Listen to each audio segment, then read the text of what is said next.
Talk to us a little bit about your experience last weekend. Um, just I guess kind of what was going through your mind. I mean, you've thrown one before, but not a 7 inning one. So what was going through your mind, kind of building up as the game went on? You know, going into the Maryland game, I haven't been pitching my best, leading up to that point. So I was really just like trying to, turn a new page and really just start fresh. Just going at the batters. And Coach D told me from, the scouting of them that they were mostly slappers and just like focus more on speed and just trying to put the defense in motion. So I just knew to throw strikes and not really worrying about giving up the long ball because that's just not the type of offense that they were. So that made me a little bit more comfortable. But yeah, just the get-go, just throwing strikes and not trying to do anything too crazy. And then it just ended up, working out for me in the end. Yeah. So how much does the excitement kind of build inning by inning, especially after you get past the fifth? Yeah, it was definitely building. I was definitely anxious. I was hoping, we were gonna win the game. We were up by 5 or 6 runs, and I was like, "Come on, let's get 2 runs. We can just end it early, in the fifth, and then we could just never really push the final two."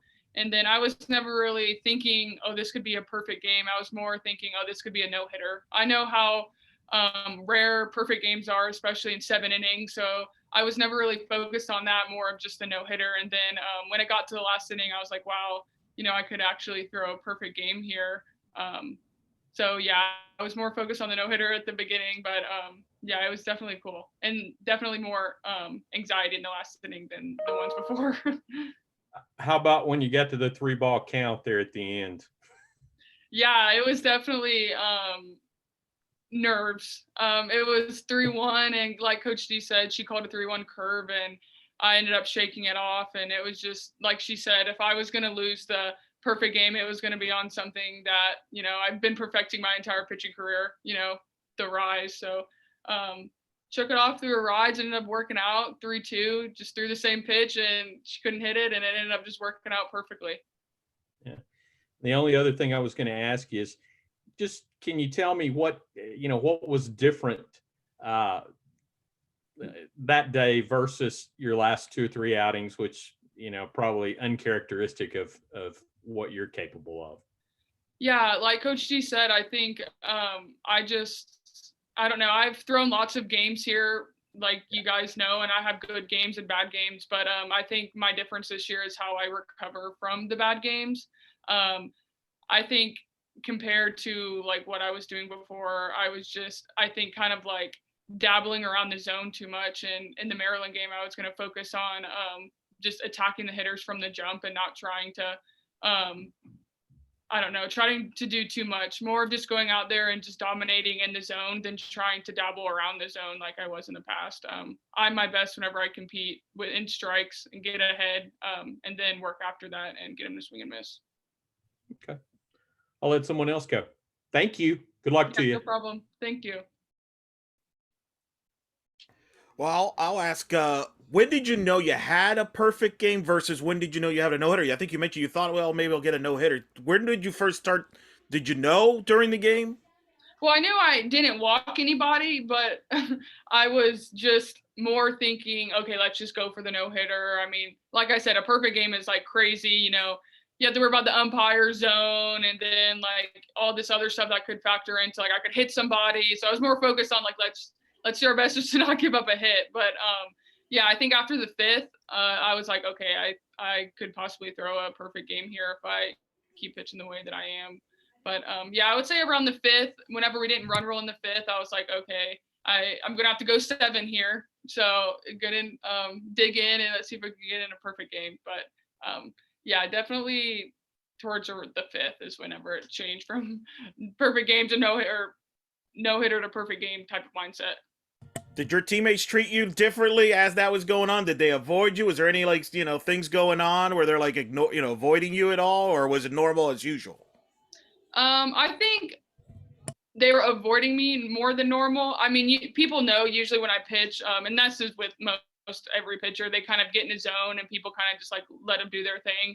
I think I always give Sam Torres like handshakes between innings and stuff, and she's like, "We got to keep doing the same handshake. We got to keep doing the same handshake." And she never said anything to me specifically like, "You have a perfect game, you have a no hitter," like those wretched words. But she definitely was like, "Okay, let's keep doing the same thing. Like it's working out."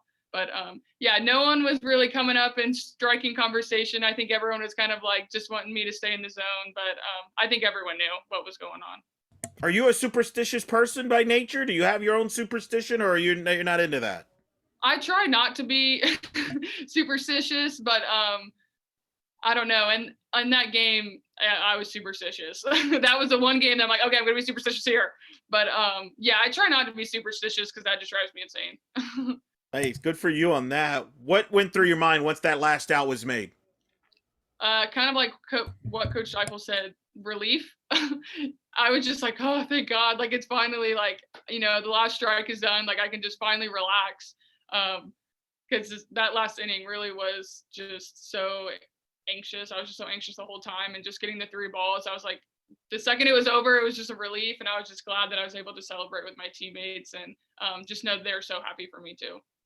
Who did you reach out to, like either by calling somebody or texting, or was the family in attendance, or did you have to like reach out to them? How did that all come about afterwards?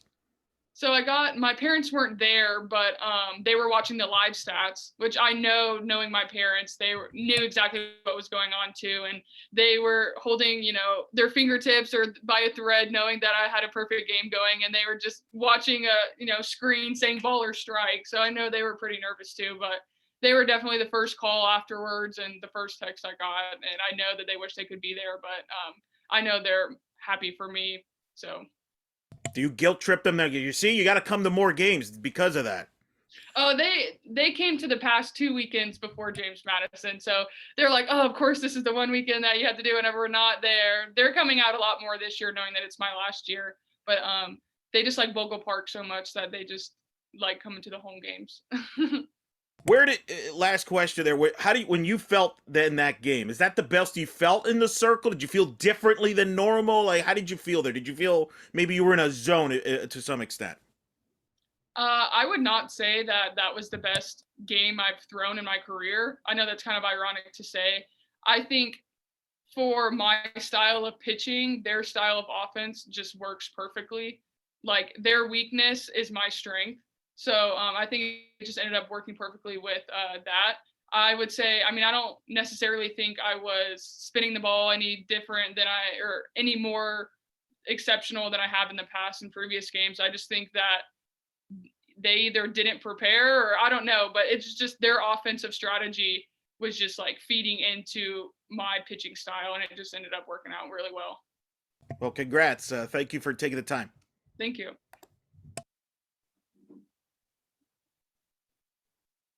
Do we have any other questions for Mary? I'm good. Thanks, Mary. Good